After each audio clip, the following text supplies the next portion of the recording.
So we would be delighted if he would come up and receive the International Rotary Sarnat Award.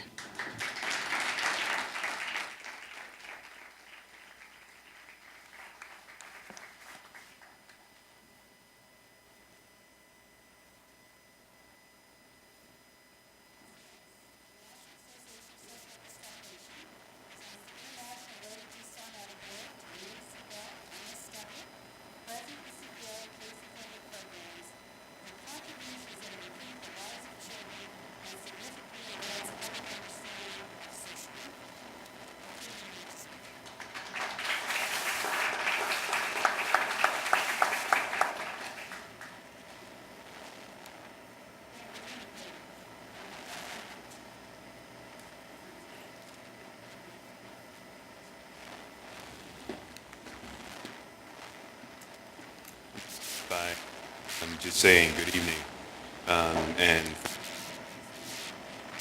tonight, maybe we need to get a mic check going here before we get started, or I'm going to be humming. We're going to disengage. This one and do another one.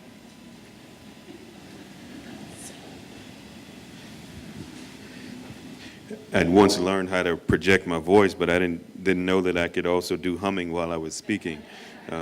Thank you, Betsy, and the NASW and NASW Foundation for this honor. I'm deeply humbled by this, and as I sat there listening to the introduction, I was touched that people would say some of those words about me, because for me, all that I'm doing is living the life that I believe that my mother taught me to live. I didn't know that I was going to go there until I stood here, because I'd kind of taken that out of the speech. But my mom passed away in the end of 2005. And from my perspective, she, without the degree, with her fifth grade education, had a level of compassion that has far exceeded anything that I've seen. And even though I went through high school and through college thinking that I was going to be a doctor,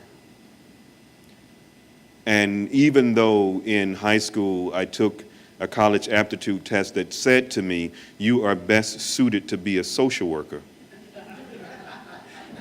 I discounted that and sought to pursue what I think society has taught us is the place that we should go to practice our craft, where we can have the most impact. But I've come to understand over the course of my life that impact comes from changing people's lives or creating a space for people's lives to change. And that, to me, is social work.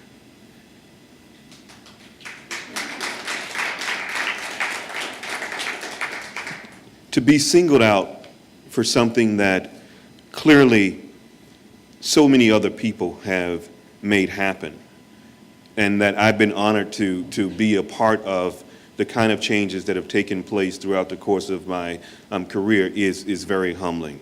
But it's, I think, a path that when I found my way to New York City in the early 1980s, having applied to medical school after finishing my undergraduate work and having been turned down for medical school after finishing my undergraduate work, I think something was in the works in saying you should have listened a few years earlier to the indicators. But my first job in New York City was a caseworker, working in a foster care prevention program. And it was there that I began to recognize what I believe is my life's calling. And it's a calling that says that every child in this world, and especially every child in this rich nation we call America, deserves to have the opportunity to be parented effectively, that they deserve to be able to dream. They deserve to be able to explore and experience life uninhibited so that they can reach their full potential and that they can truly take the bar to the next level for the future generations to come. And that desire is no different than the desire that I have for my own children, two of whom have already crossed that magical landmark of 21, and one who is just about 15 months old. Yeah, I know you're saying you must be out of your mind. But last week here in Seattle, we completed 5 days of an incredible experience with the Dalai Lama and with Archbishop Desmond Tutu. And we spent time over the course of 5 days exploring this notion of compassion and exploring what it really means to express compassion. And as we walked through that, the one thing that kept standing out to me was that compassion is far beyond just a concern for someone else's well-being. But the compassion can never come into existence until you add action to that concern. And for me, it is the life of, and I think the hope of every social worker that says that through my life, through my action, through my giving, through my existence in this world, the world will be made different for those whom I touch. And not only will the world be made different for those who I touch, but it will be made different for those who they touch. Because what I'm giving is life's blood. What I'm giving is an opportunity for people to recognize the inherent quality that exists in all of us, which is to change. That quality not only to change ourselves, but to change the world that we live in and leave our footprint or our fingerprint on life that says, I came and I gave so that those who come after me can have more opportunity than I did. There's an old Chinese proverb that says, if you want happiness for an hour, take a nap. If you want happiness for a day, go fishing. If you want happiness for a year, inherit a fortune. But if you want happiness for a lifetime, help somebody. I have been moved and motivated in my life by many great men and women who have come before me, but one that significantly stands out to me, maybe because his mother was named the same thing that mine was, Alberta Williams, was Dr. King. And he, with all that he did, had the essence of saying that if I can help somebody as I travel along, then my living would not be in vain. And when I think about this profession of social work, I think that it is time that we stand and take our rightful place among the world's professions. That I think that it is time that we stand and recognize what I think Mrs. Sarnat recognized, which was that we are not bleeding heart do-gooders. It is true that we do good. It is true that sometimes our heart goes out for those for whom we are seeking to do good.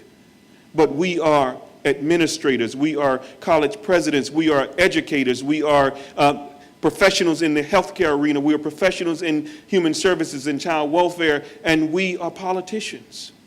We are elected officials, those who have been empowered to do the things that we consider to be the broad perspectives of this field of social work, enhancing and enriching the quality of life.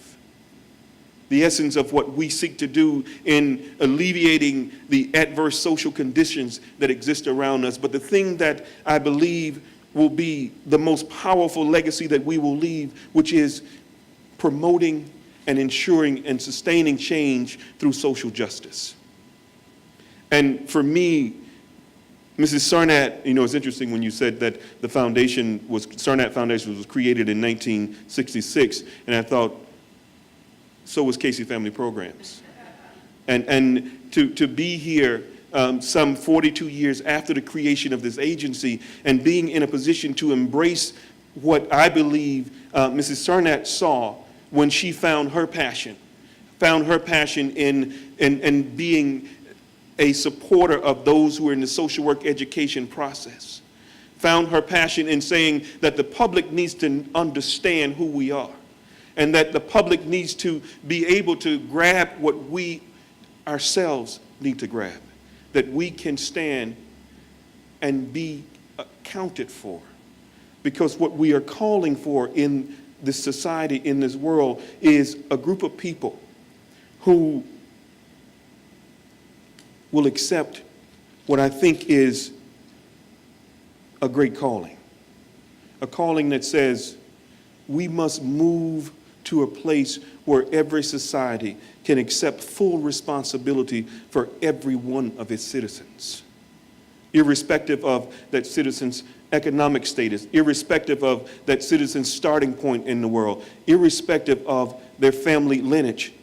We all must accept that what so many great people before us have said, and that is that we are connected to each other in a way that can never be broken, no matter how much we may seek to deny it through our political platforms, no matter how much we may seek to deny it through funding cuts and diminishment of support for social work and those who are in the human services field. We must, as a nation, if we are going to have a group of children who can grow into adulthood and who can continue this conversation about social justice, we must recognize that my success can never be independent from your failure.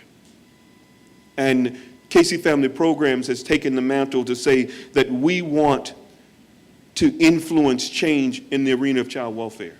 And we have embarked upon a vision that we call our 2020 strategy for children. And this is but one area, one example of where social work makes a difference in the world. But we have concluded that there are too many children in the foster care system in this country. And that we refuse to believe that a country that is able to put men and women on the moon and allow them to live in space for extended periods of time, that that nation does not have the innovation and the capacity to care for 500,000 of its most vulnerable children. We believe that the issue here is commitment and leadership, and that we have taken the task to say that there is a cost to our inaction. We are seeking to cut the foster care system in half by the year 2020. Not that we will do it, but we will influence that occurrence across this country. And we will do so through three main efforts. One is our direct services, where we will demonstrate how quality practice can be done. And we will do so not because we have this enriched budget capacity from Casey Family Programs, but we will do so in a way that is affordable by any jurisdiction that seeks to do it. The second route will be through public policy, that we have to change the public discourse about vulnerable children and families, and that we have to begin to create measuring tools that really speak to how movement occurs. And the questions that we will seek to ask of jurisdictions will not be when will you get to 50% reduction, but how do you know that you are moving in that direction? And what is your answer to questions like, what is the salary for your social workers over the last 5 years? And has that salary gone up or down in that window? Because if it has not moved, then you're probably not headed in the right direction. What is the workload of your social workers over the last 5 years? If that workload has gone up as opposed to coming down and being more manageable, then you're probably not moving in the direction of the outcomes that you seek. How many directors or commissioners have you had in the last 5 years? And if you've had 2 or 3 in a 5-year window, then you're probably not moving in the right direction with respect to where your system is going. And I think that what we have to begin to do as we take this platform as social workers is ask the hard questions. Ask the questions of ourselves. Why am I doing this? Why am I in this place? What will be my footprint when I move away?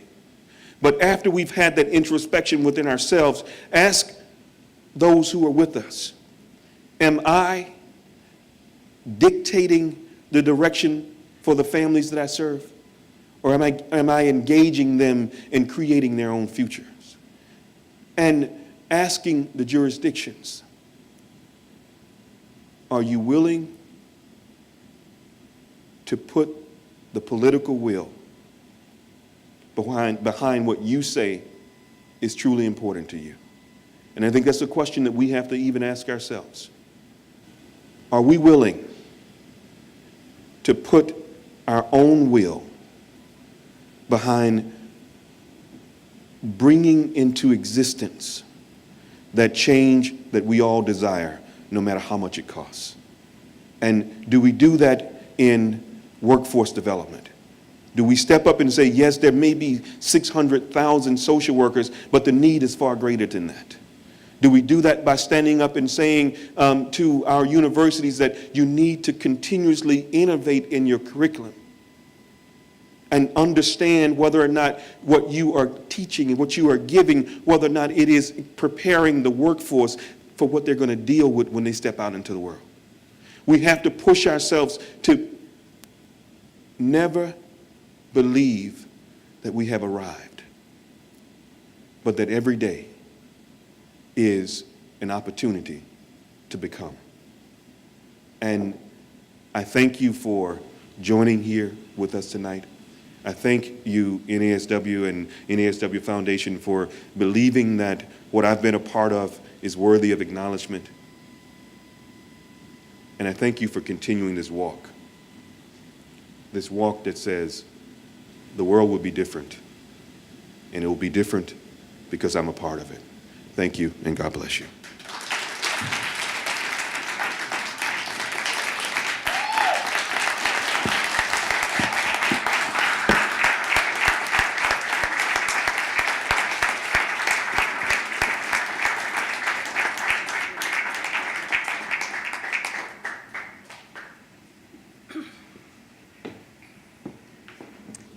In the 7 years that I've been at NASW, we've seen 7 Sarnat Award winners. And I want to say to Mrs. Sarnat and Dr. Sarnat, when they see this tape, that I can't think you're any prouder of award winners than you are of this one tonight. So we're happy to have been able to recognize you. We have the room until 8:30. I think there's going to be coffee and dessert if you'd like to stay. We thank you for coming. We also want to point out that we have many programs that benefit social workers in the foundation, and we welcome any donations to those programs. Jennifer's sitting over here making sure I say this from the foundation. But we thank you, too, for coming tonight. It's really been a great pleasure.